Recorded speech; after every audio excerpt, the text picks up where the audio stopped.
పథకాల అమలుపై అన్ని శాఖల అధికారులతో రివ్యూ నిర్వహించిన తెలంగాణ చీఫ్ సెక్రటరీ ఐఏఎస్ అధికారుల తీరుపై సీరియస్ అయ్యారు. వెల్ఫేర్, లా డిపార్ట్మెంట్, ఫినాన్స్ వంటి పలు శాఖాధిపతులపై సీఎస్ అసంతృప్తిని వ్యక్తం చేశారు. లంచం తీసుకున్న ఆరోపణలపై Hyderabad directorate general of mines safety deputy director Shivashankar ను సీబీఐ అధికారులు అరెస్ట్ చేశారు. ప్రకాశం జిల్లాలో మైనింగ్ క్వారీలో ప్రమాదంపై చర్యలు తీసుకోకుండా లంచం తీసుకున్నట్లుగా ఆరోపణలు ఉన్నాయి. గంజాయిపై కూటమి ప్రభుత్వానికి నియంత్రణ లేదన్నారు వైఎస్ఆర్సీపీ ఎంపీ వైవి సుబ్బారెడ్డి. పోలీసులే కారులో గంజాయి తరలిస్తుంటే ఏం చేస్తున్నారని ప్రశ్నించారు. హైదరాబాద్ లో ట్యాంక్ బండ్ వద్ద ఏర్పాటు చేసిన సర్దార్ సర్వాయి పాపన్న విగ్రహాన్ని సీఎం రేవంత్ రెడ్డి ఆవిష్కరించారు. ఈ కార్యక్రమానికి పలువురు మంత్రులు హాజరయ్యారు. హైదరాబాద్ కేబీఆర్ పార్క్ చుట్టూ వన్ వే ట్రాఫిక్ అమలు చేయడంతో వాహనదారులు తీవ్ర ఇబ్బందులు పడుతున్నారు.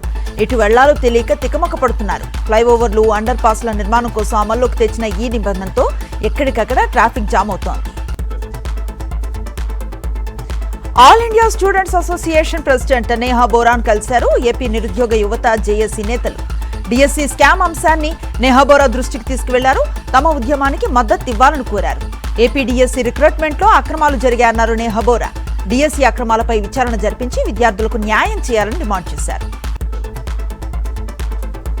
నంద్యాల జిల్లా గోరుకల్ రిజర్వాయర్ వద్ద హైటెన్షన్ నెలకొంది. రైతుల కోసం నీటిని విడుదల చేయాలని పోరాడుతున్న వైఎస్ఆర్సీపీ నేతలను పోలీసులు అడ్డుకున్నారు.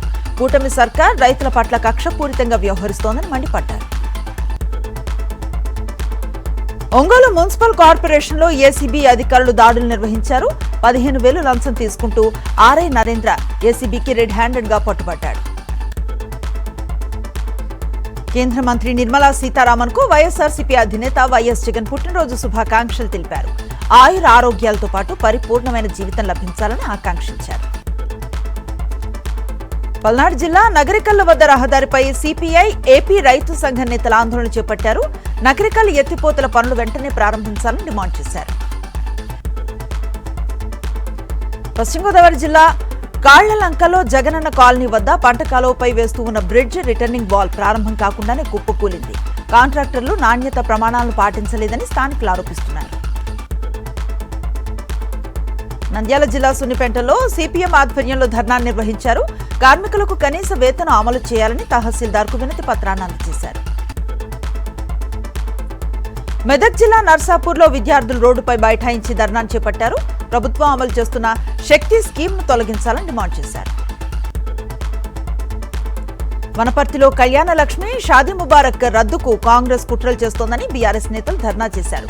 ప్రజలకు ఎన్నికల్లో ఇచ్చిన హామీలను రేవంత్ రెడ్డి ప్రభుత్వం వెంటనే అమలు చేయాలని డిమాండ్ చేశారు. నిర్మల్ ప్రభుత్వ పాలిటెక్నిక్ కాలేజీ ఎత్త విద్యార్థులు నిరసనలు చేపట్టారు. ప్రభుత్వం తీసుకువచ్చిన 97 జీవోను వెంటనే రద్దు చేయాలని డిమాండ్ చేశారు.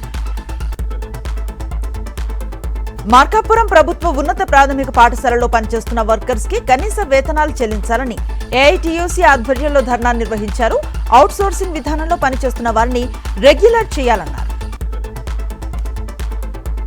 నిర్మల్ జిల్లా భైంసాలో హోటళ్లతో పాటు రెస్టారెంట్స్ పై ఫుడ్ సేఫ్టీ అధికారులు దాడులు చేశారు.